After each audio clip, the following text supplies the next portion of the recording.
How's everybody doing today? Today, I have a story for you. Now, you know I like to tell stories, and this story is called The Three Bulls. Once upon a time, there were three bulls, and these three bulls were in charge of the largest herd in the land. Now, these three bulls, they were full of themselves, pompous, arrogant, totally egotistical. But they were respected, but they were only respected because of their position of power. You follow me? One day, the three bulls were standing on top of a tall hill overlooking the herd. However, in a clearing, they saw a young bull running their way frantically. The young bull ran upon the three bulls and said, "I have an urgent message for you, and you really need to listen. There is a pride of lions coming this way. This is the largest pride that I had ever seen in my life, and anything that got in the way of this pride of lions was either destroyed or obliterated. Now, according to their speed, they will be here upon the herd at 12 noon tomorrow. I strongly suggest that you come up with a plan of escape for the herd, because if you don't, the herd will meet their demise." And the young bull ran off.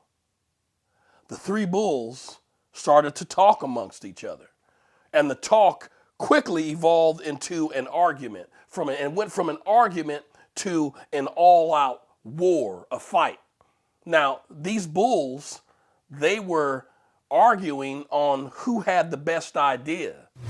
You see, none of these bulls were even listening to the other bull, because the bulls were so much into themselves on their own ideas or their own idea of the best way of escape. These three bulls fought so hard that they kicked up a dust storm, a great dust cloud. This dust cloud could be seen for miles away. As a matter of fact, the herd of cows stopped what they were doing to look at this all-out warfare going on. Now, these three bulls, they fought all day, they fought all through the night, and they fought all through the next morning until the clock struck 12. The three bulls stopped, eyes wide open.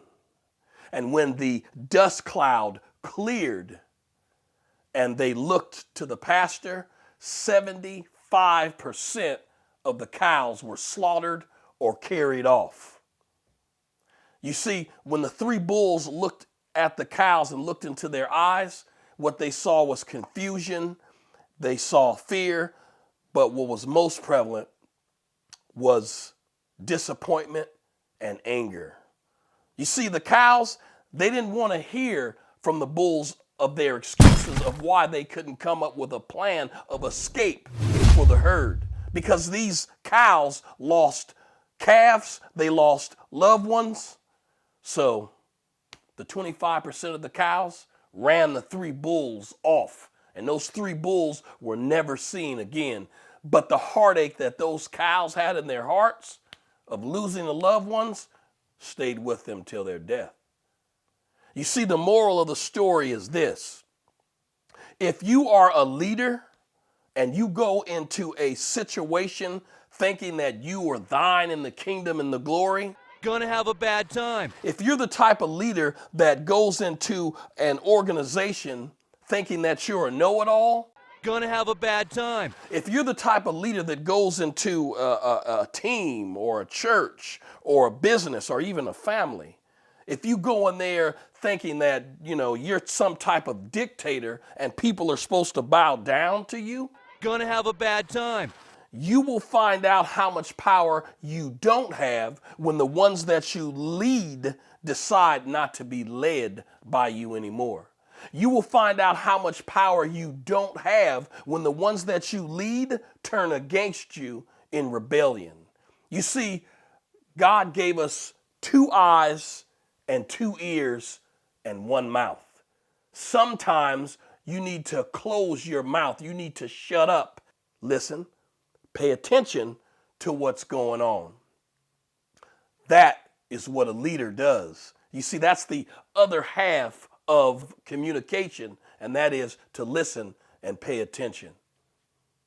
My name is John Griffin, and I hope that what you heard will help you out today. You've been listening to the House of Redemption.